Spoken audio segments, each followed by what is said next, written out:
if you do have any questions, please feel free to raise your hand. I should be able to see that and then be able to call on you. Or you can put something in the chat, and then hopefully I think Annie or Charlotte will be able to let me know if there's any questions as I go through things. I'm happy to slow down if need be, or I can take questions at the end. Either way works. What we're going to do today is really going to be sort of an introductory, sort of an introduction, almost like a 101 class for critical area. I know several of you have been working with critical area staff for years, but I know many of you are also new. So it's sort of a chance to sort of help you better understand what this program is all about and what our goals are. So we'll do a little history, a little background. We're going to talk about the critical area land use designations, even getting into some of the mapping pieces. And then I'll touch a little bit on habitat protection areas. That's something that a future training will get into more detail on. And finally, with the time we have left, we're going to have a question and answer session where Ren Siri, who introduced himself earlier, former executive director, is here to talk a little bit about the history of the program and some of the coordination between the commission and local jurisdictions. And then Charlotte Sheeran, who is also regional program chief like me, we're going to also talk about some of the things we're doing today. And during that session, and once again, it's sort of an open thing. So if you have questions, you can certainly ask us questions during that time as well. So that's the plan for today, and we will hopefully wrap up as promised by noon. So first one's going to talk a little about the history and the background. This is former Governor Harry Hughes, who I think is kind of considered to be sort of the father of the critical area program. The critical area law was introduced in 1984 after a study by the Environmental Protection Agency revealed sources for the deteriorating health of the bay. And I believe this study was done in the late 70s, and I think it was published somewhere in the early 80s. And it really showed that the health of the bay was declining. And one of the major contributors to that was overdevelopment within areas surrounding the bay and its tributaries. And so Governor Hughes, who's pictured here back around that time in the 80s, as Ren may correct me on this, but the legend goes is that he was driving over the Bay Bridge and heading through Queenstown County over Kent Narrows, and he was looking out the window and saw some development that was really close to the water, and was talking to someone in the car saying sort of, how did this happen? And they basically said, well, zoning would allow it. And I think given the EPA study and given what he saw, he decided that it was important for the state to pass a law that took into account development which will become the critical area, and to look at that and sort of look at ways to manage that type of growth to provide a little bit more water quality and habitat protection. And we'll get into those goals in a few slides. So the critical area itself, when the law was passed, became all land within the critical area.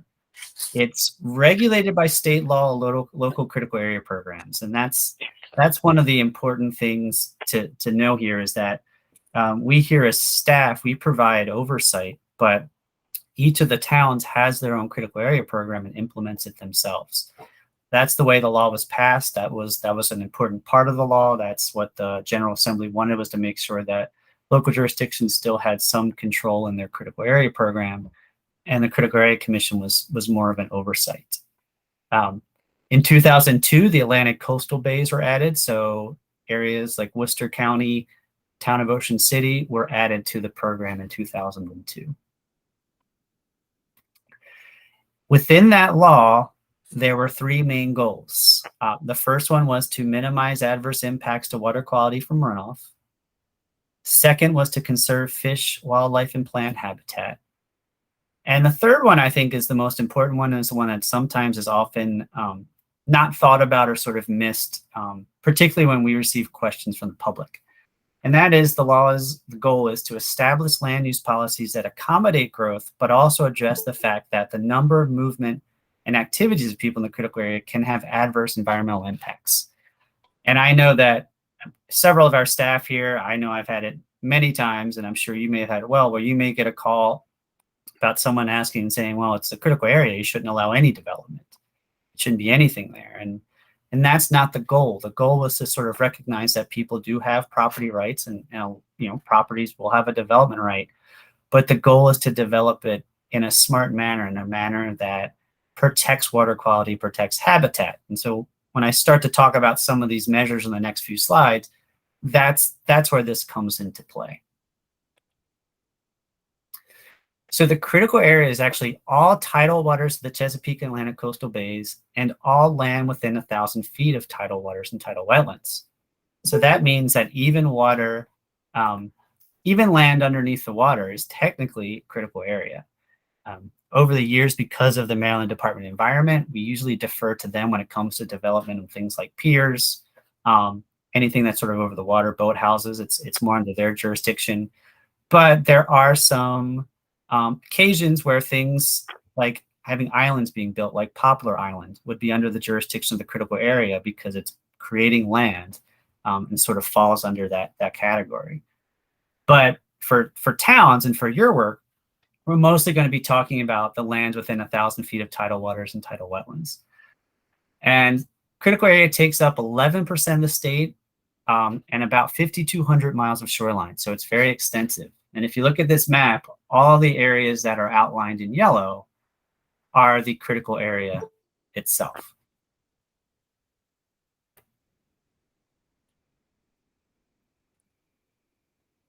Within that critical area, we do have 3 land use designations. There is the intensely developed area, the limited development area, and the resource conservation area. I'm going to go through sort of what differentiates each of those over the next few slides. We're going to talk a little bit about mapping later as well. But if you were to pull up a map of your town, and I did a map of the town of Easton. So I know Sierra and Nick probably know this all too familiar right now. But you can see for the town of Easton, they're a town that actually has red, which would be intensely developed area, yellow, which would be limited development area, and actually areas of green, which are resource conservation area. Some towns are almost entirely IDA, or maybe IDA and a little bit LDA. Other ones may have all 3. It just depends. It depends on the development, depends on what was existing at the time of the original mapping. But we're going to go through those designations, and we'll go through the mapping a little bit more. But if you were to pull up a critical area map and you would see these colors, that's what each color designates. Intensely developed areas, just like what we're seeing here in the town of Havre de Grace, is usually existing urban, industrial, institutional, commercial, and other developed areas. And it's usually areas that have little existing natural habitats.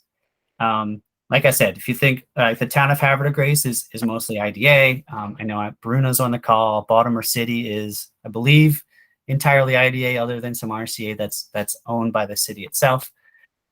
It's usually these sort of inner sort of urban areas that we're talking about, where there's really a high level of density that is considered to be intensely developed areas. And so in those locations, when it comes to critical area development requirements, the critical area law and regulation stresses more about stormwater management, and it's going to be looking for reducing phosphorus pollutants by 10% more than what's existing on site. And so this kind of dovetails in with the environmental site design guidelines from MDE. But the idea is that you would look at a site, you'll have a spreadsheet you would fill out. The spreadsheet would calculate how much phosphorus is existing on the site today. It can calculate what will be on the site as a result of the new development. And the goal is for the phosphorus to reduce 10% better than what it existed on the site today. Future trainings, we're going to get a lot more into how to calculate and how to run it. But just for today, to kind of keep you in mind of what we're looking at, for IDAs, we're really looking at managing stormwater and not necessarily stressing so much on the habitat as we will in the other 2 designations. Limited development areas are typically your more residential areas, maybe your more suburban areas. There may be some commercial uses, some institutional uses, but there's a little bit more natural habitat, as you can see here. You can see a lot more tree cover in this type of area than you would have in the previous slide.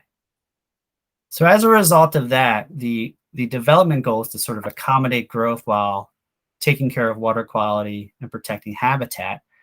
we're going to be looking into what's called the 15% lot coverage limit, which is going to limit the amount of impervious surfaces and other man-made materials on the lot to a percentage, 15%.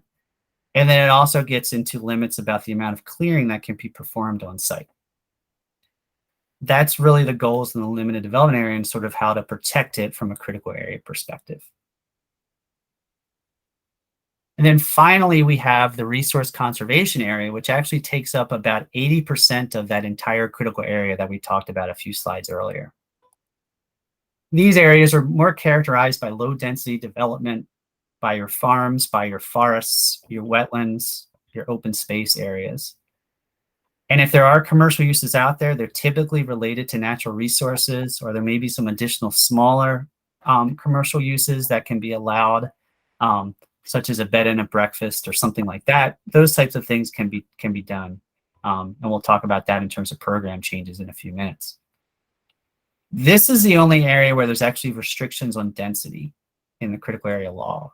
And it restricts density to 1 dwelling unit per 20 acres because critical area law considers the resource conservation area to be the most important areas of the critical area and needs the most protection. And so it's the areas where they try to stress the lowest amount of development. In addition to that, they also have those lot coverage limits and forest clearing limits as well.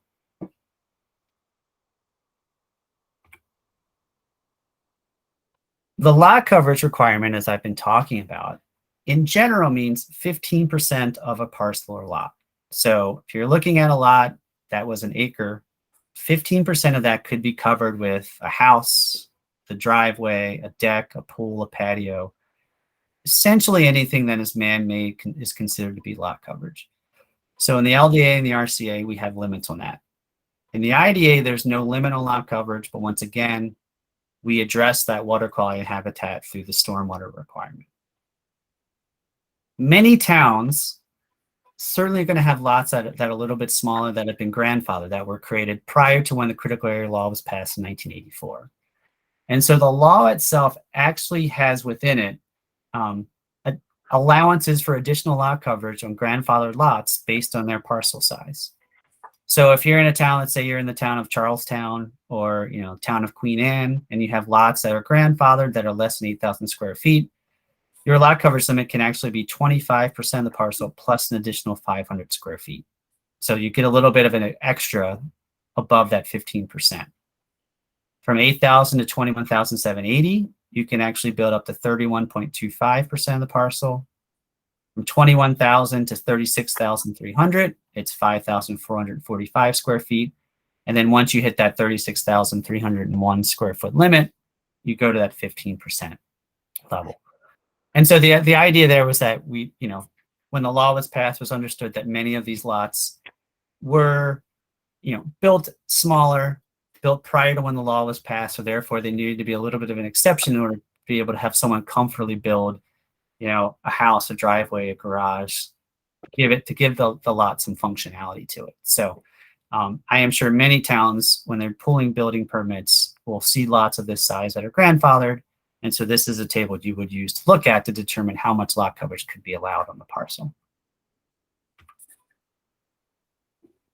Forest clearing requirements will vary depending on how much is being cleared.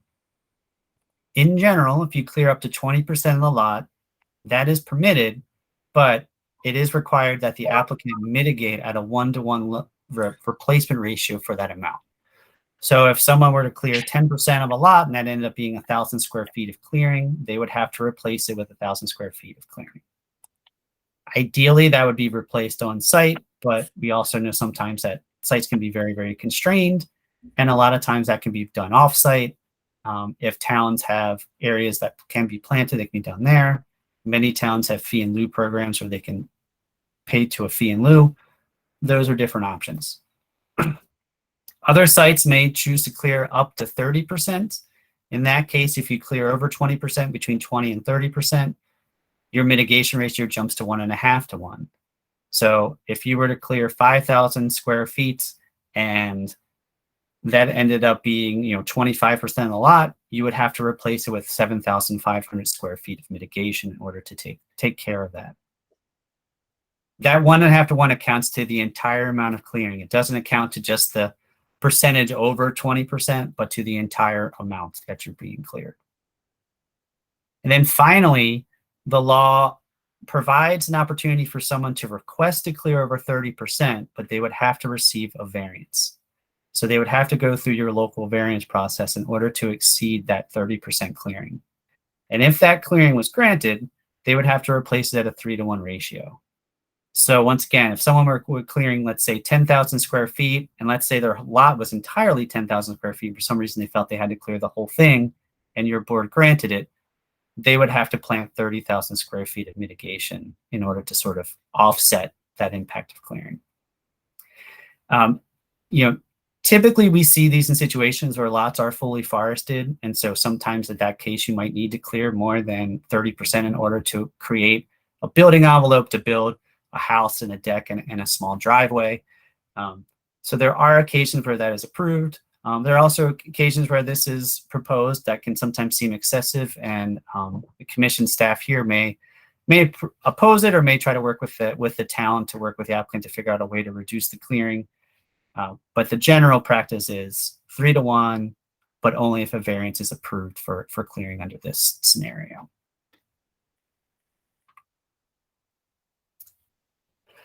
Now, switching gears to the maps that I showed you a little bit earlier, where we talked about the 1,000-foot line, we talked about the LDAs, the IDAs, and the RCAs. In 2008, there was an overhaul to that critical area law that was passed in 1984. And as part of that component, there was required to be a change to the 1,000-foot boundary of the critical area. When the critical area was originally drawn in the 1980s, the base maps were the 1972 tidal wetland maps that were created. And those were flown by aerials taken in the 1960s. So I think everybody here can probably imagine that looking at tidal wetland maps from 1972 and then looking at development in 2008, 2009, even today in 2022, the tidal wetlands are vastly different than what they were back when those maps were published in 1972. In addition, the boundary lines were drawn manually, so there were certainly inherent inaccuracies. In fact, in some of the maps, there were areas in counties where two maps would connect to each other, or if it was one county like Dorchester and Talbot and two maps would sort of overlap, there would sometimes be a disconnect when they were drawing the 1,000-foot line, so you would see some discrepancies. So this update was to update this 1,000-foot line, and the 1,000-foot line is going to be based off the edge of tidal waters or tidal wetlands, whichever is landward. This update was taking into account all this new technology, that we have new updated wetland maps, that we do have things like LiDAR technology and things that we can better understand where the edge of tidal wetlands are. And so as a result, we are going through the process of updating the critical area boundaries for each county in the critical area. Lisa Herger in our office has been running this. Many of the counties, many of the people here have already had their maps updated. I know Talbot County is one of the first, so I know that Easton, for example, is one of the first ones in Oxford to have theirs done. Queen Anne's counties had theirs done a few years ago. I think right now we are working with, I think, Dorchester and Worcester and maybe some of the lower shore counties on their updates. So if your town's in the lower shore, if your maps haven't been updated, they're probably in the process. And I'm sure Lisa and the Eastern Shore Regional GIS Cooperative out of Salisbury University have been in touch or will be in touch with you about that process. So we've been going through it since 2008. We're getting near the end of having everyone's completed, and it's required to be updated every 12 years after it's updated the first time. And these maps are sort of now the industry standard, and as a result, these layers can now be accessible online in many different places. Through Maryland's IMAP, you can pull up the critical area layer for your town. The Watershed Resources Registry also has the updated critical area, as well as Maryland. It also, if you go to the critical area website and click on our mapping tab, you can pull up the site itself and actually take a look at a town property and look at where your critical area designations are and where that 1,000-foot line is. So I pulled an example. I took Havre de Grace and pulled that up from our critical area mapping site. You can see here, if you pull it up, you can click on Hartford County and you can zoom right into Havre de Grace. And you can see here, based on the town, that most of the town, I think the entire town is IDA. I can't remember if this sliver is in the town or not and is RCA, but you can see it's mostly IDA. You can kind of see the, a map like this. You can also pull up aerials. And so if you want to look at a certain property that maybe came in for a building permit, determine how much is in the critical area, you can actually use some of these buttons on the side, like this I button for info. Click on that, pull up the name of a parcel, and it'll zoom right into the parcel and tell you how much of the property is in the critical area. And you can figure out how much is IDA, how much is LDA, and how much is RCA. So it's a lot of different opportunities to kind of look at these things and understand sort of how to determine what's in your town's critical area, what the designation is, and what the property may need to do. So these are things that you may see as you're working on projects. You may hear from Lisa or ESRGC as you're going through your work.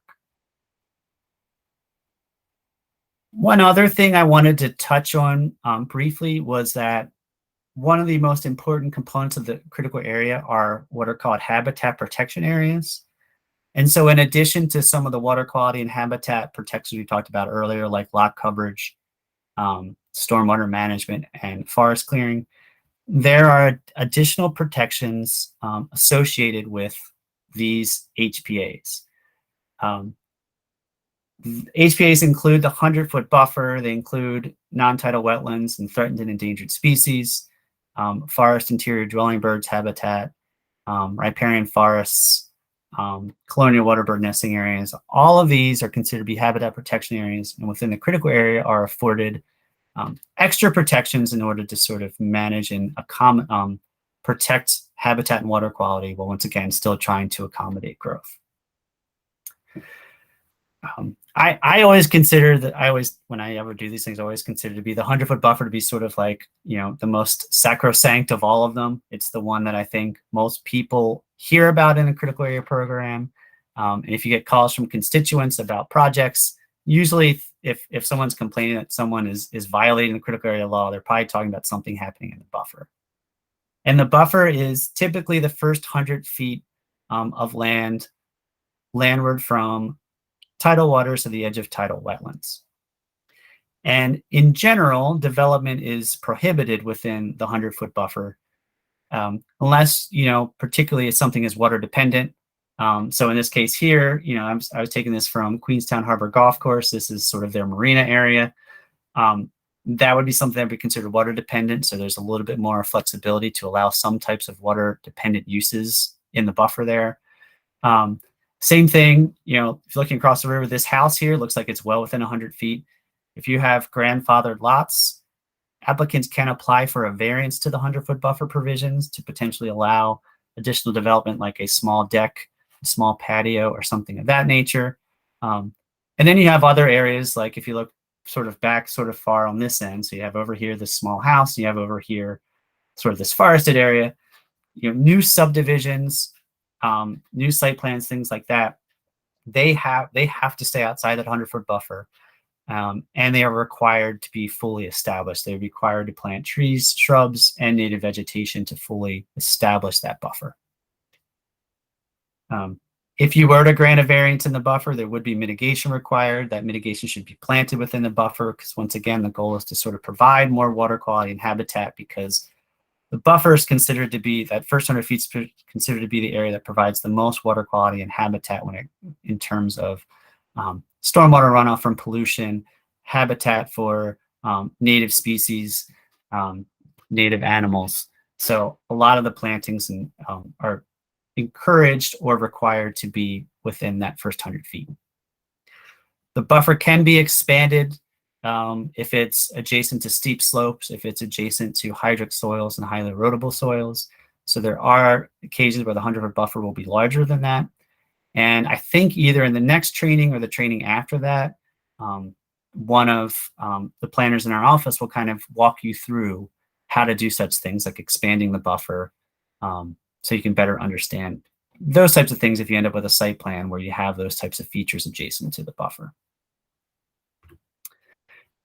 There are other, once again, habitat protection areas, such as, once again, FIDS habitat, which is forest interior dwelling bird habitat.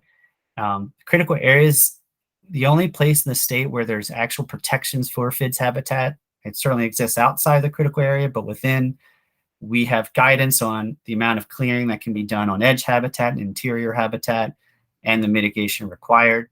There's other, once again, species to protect things like the darter. I think this is I want to say this is the purple hair-streaked butterfly, if I'm not getting it wrong. If your town's in Calvert County, I'm sure you're probably well aware of the cliffs and the Puritan tiger beetle. There are restrictions of developing near steep slopes in order to protect that habitat for them in the critical area. Then my favorite, who I believe is no longer on the endangered list, but the Delmarva fox squirrel, which is one of my favorite creatures of all time. He looks like a squirrel on steroids whenever I've seen him once or twice in the field. But there are limits of protections. I think 100-foot buffers you may see on older plans that restrict development away from Delmarva fox squirrel habitat in order to allow them to live in their area and to move around. I know, for example, Easton Village has Delmarva fox squirrel restrictions in Easton Village and have corridors to allow the squirrels to sort of move along the habitat within the critical area in that town. So finally, I'm going to wrap up here. Just want to talk about coordination. I think this sort of dovetails into the question and answer session with Ren in a few minutes. But we just want you to know that, as I said in the beginning, these programs are implemented locally. So your town has its own critical area code, and you are really sort of the first line of defense, for lack of a better term. Permit's going to come in the door, or variance of subdivision, and you will be reviewing it, and the town will be making the decision whether to grant the permit or grant the variance. But commission staff is here to help in many different ways. There are certain types of projects like variances and subdivisions that are required to be sent to the critical area commission staff for review and comment, and we will send comment letters. But we also can help in different ways. We are working on finalizing an updated model ordinance that we hope to have ready to go in the next few weeks, hopefully, that can be used to help update your critical area ordinance. The ordinance is required to be updated every 6 years. And this ordinance can really help streamline that and help you find out what needs to be changed in order to stay up to date with the current laws and regulations. We can also work with you on program-specific updates. Off the top of my head, I can think, with Cheryl being on the call, that I know Alex DeWeese in our office and Kate Sharp in our office worked with Cheryl on putting some coastal resiliency measures into the town of Oxford's program to sort of help deal with some issues they were dealing with stormwater. So it was something very specific to the town that's been really successful for them. We are also willing to do site visits. I know Annie and I and Claudia Jones, our science advisor, were out in Greensboro a few months ago looking at a site to help the town with some issues there. This is a picture of Mike Grassman in our office. We were out in the town of Centerville looking at a potential growth allocation. We were in the field with the town staff and with the applicant, looking over the site and talking about the requirements for growth allocation, which, if you don't know what growth allocation is, that's essentially an upzoning in the critical area, which is a whole separate process that requires commission approval. So all of these things we are available to do and help with. We are here. We're only an email or a call away. We can certainly make a site visit, but we can certainly help you with your needs depending on what they are in all of these different facets. So with that, I want to see if anybody has any initial questions before we move into sort of the quick Q&A with Ren and Charlotte.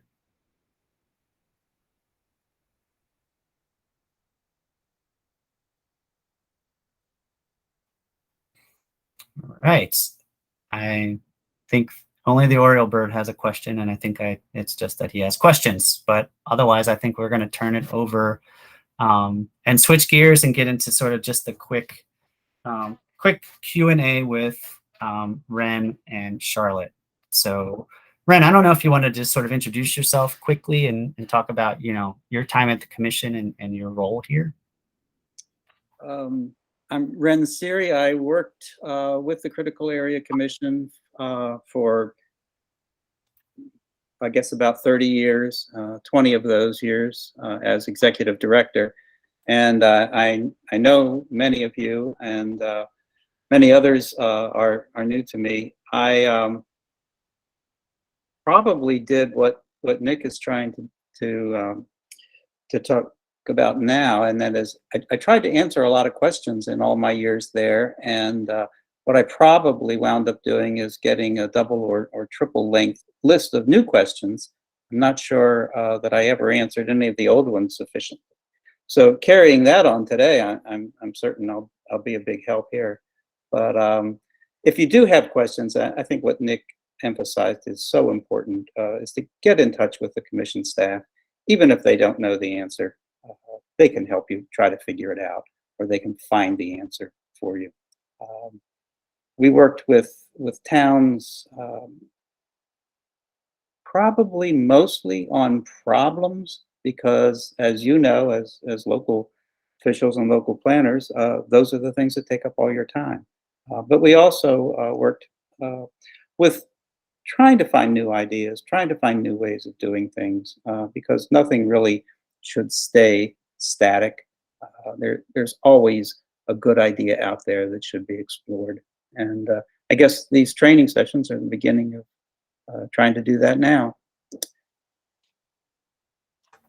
Yeah, thank you, Ren. Yeah, I think that's really what part of this is. And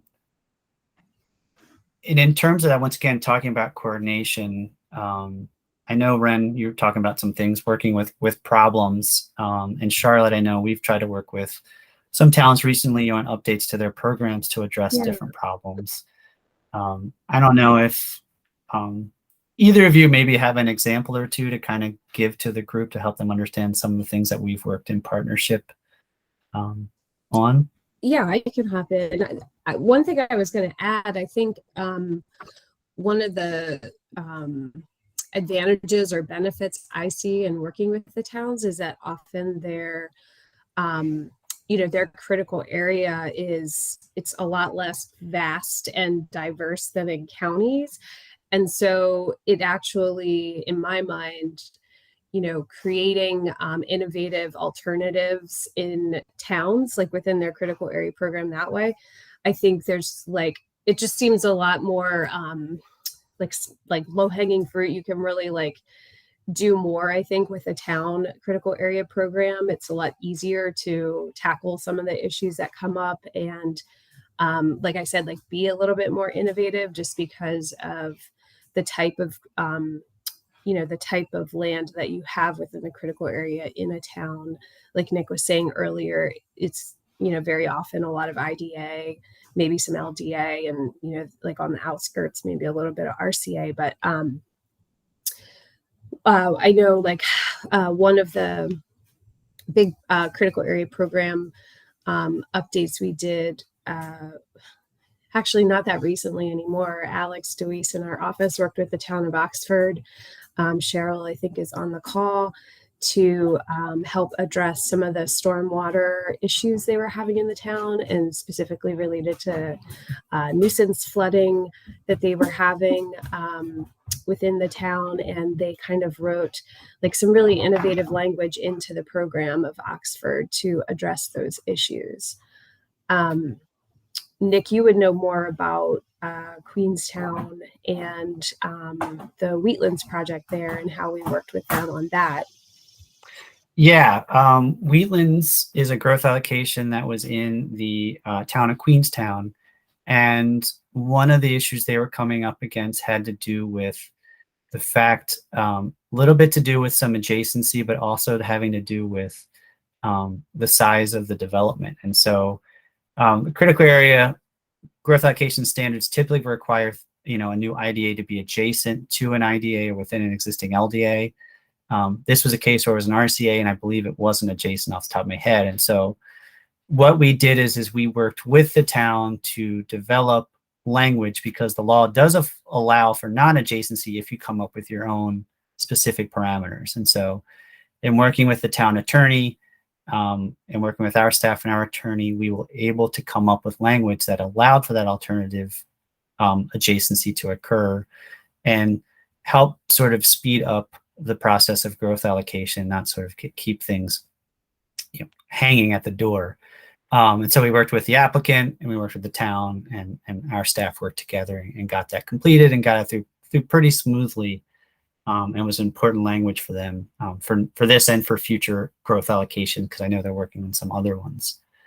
Ran, I think, and this probably isn't the greatest subject in the world, but I know like in St. Michael's, we've had some significant growth allocations where we had public hearings, like, but I know that how important it was for our staff to be there to help the town sort of through those processes when you'd have a public hearing for a growth allocation like Miles Point. I don't know if there's anything like that, or maybe another hearing like that in a town from the past that might be valuable for people to hear about.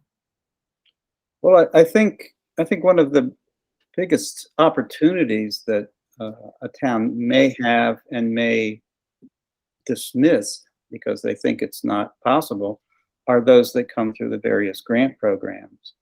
And sometimes those grant programs and the discussions about new growth or a particular facility can lead to a growth allocation. But I think the idea that something cannot be done in the critical area, and this is something you emphasized early, Nick, is one that is not true. There's an awful lot of opportunity. And if a town needs to write new language, if it needs to cooperate in a different way, maybe with the county or even with another town, those opportunities also are available.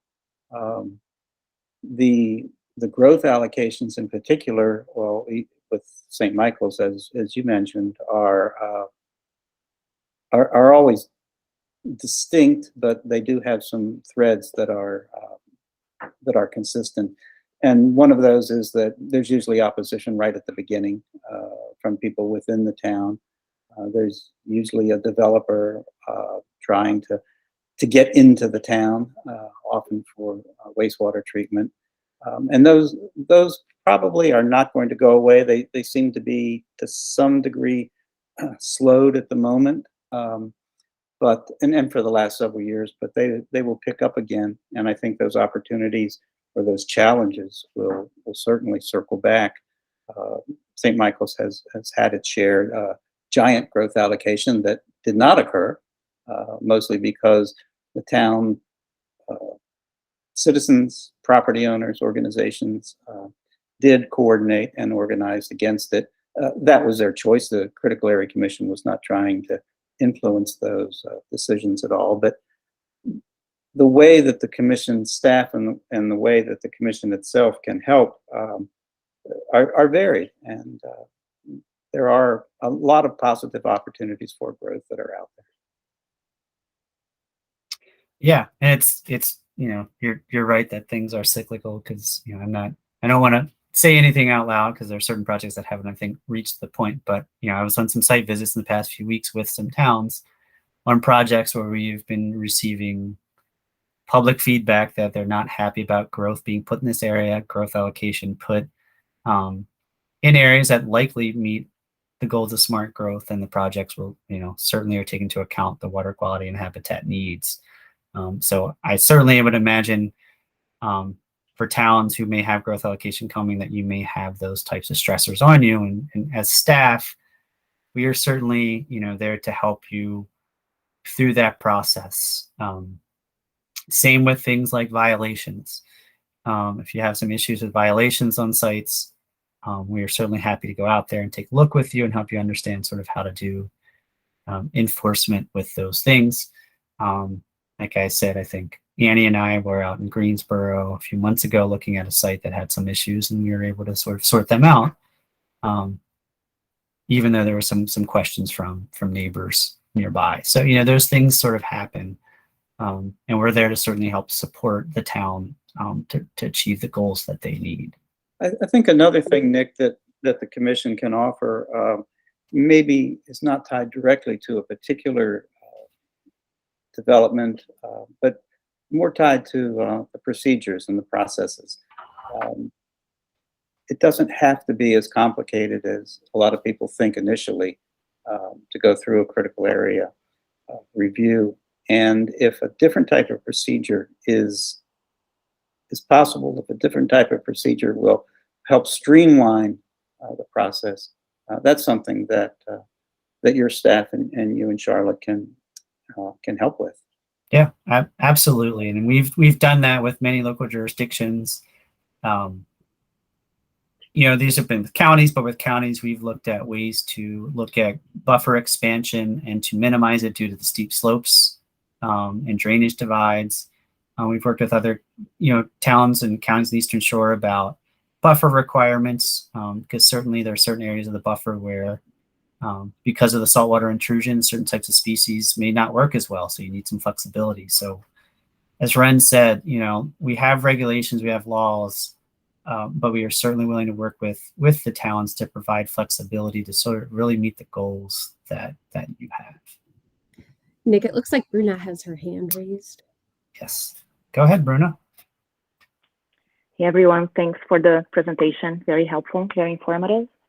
I have a general question about the 10% rule, stormwater management, as it relates to significant improvement.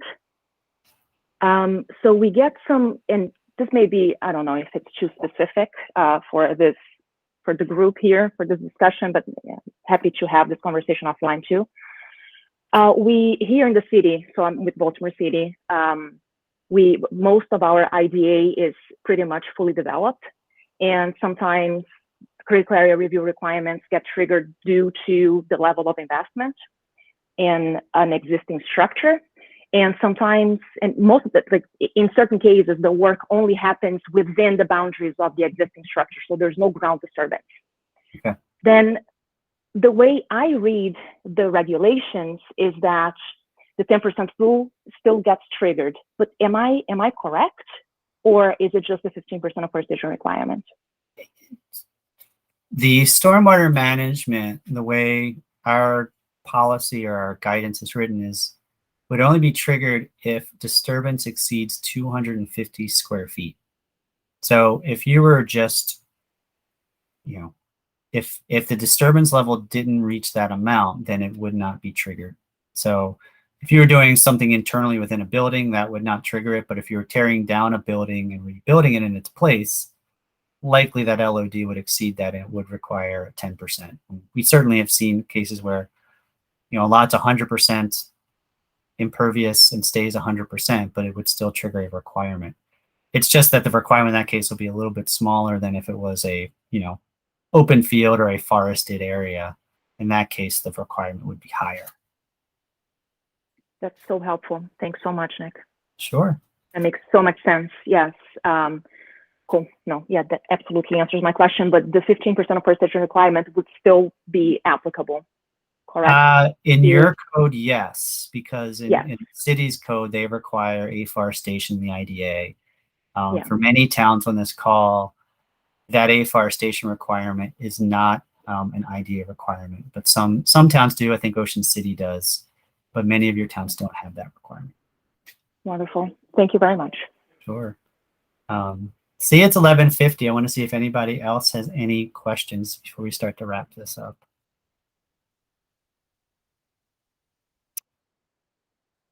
So one thing, just something that we put out there, Annie sent out yesterday a town survey where we were trying to just gauge a couple things. One, some of sort of the town goals that don't necessarily have to be critical area related, but maybe sort of what some of your economic development goals are. But also some questions about coastal resiliency and frequent flooding. The commission is trying to work on looking into coastal resiliency and flooding and frequency of storms and coastal hazards, and trying to develop ordinance language with towns and with counties to sort of address these things to sort of help better manage flooding.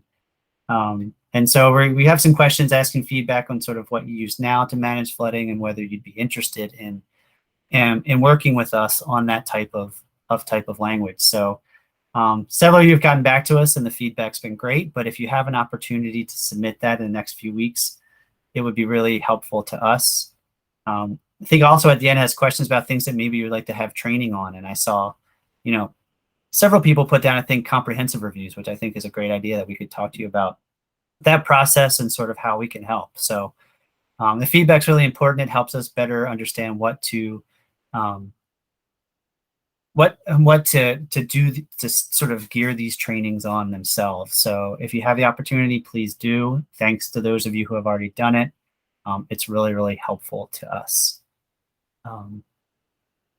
With that, I want to turn it over maybe back to Annie. I think we can wrap up. Do you know, maybe offhand, it might be Mike, the next training and when the next training is, to let people know? Yeah, so our next scheduled training session is on Thursday, September 15th. And as of right now, the focus will be on buffer requirements and buffer management plans, which I also know came up a few times in that survey as some suggested future training topics. So I think that'll be really relevant and helpful based on the feedback we've gotten so far. So if you're able to join, please do. I believe that the calendar invite was already sent out. So it should still be on your calendars, but if you're able to join, that would be great. And yeah, as Nick said, there's still time to fill out the survey that was sent out yesterday. And your feedback is super helpful for us. So we appreciate any more responses that, if you haven't already filled it out, that could come in. But other than that, I think we will just see everybody on September 15th. Yes, thank you all for being here, and look forward to seeing you then. We talk about the buffer. I think we might have someone, I'm hoping someone from one of the towns talk a little bit about their work with buffers too, so you get a little bit of that experience from another local person working on it. So really thank you all for taking the time to sit and listen today. Yes, thank you, everyone. Thanks, everybody. Thanks, everyone. Yeah, Nick, I'll do my best to follow up with this. It's going to be a tall order, but we do have Brian Leitner, who works at the town of Charlestown. He will be signing on to kind of give his experience with what he's done up there. So he'll be able to answer some questions and talk about some of the projects he's done with the town and some experience. So looking forward to seeing you. Cool. Thanks, everybody, so much. Bye, everyone.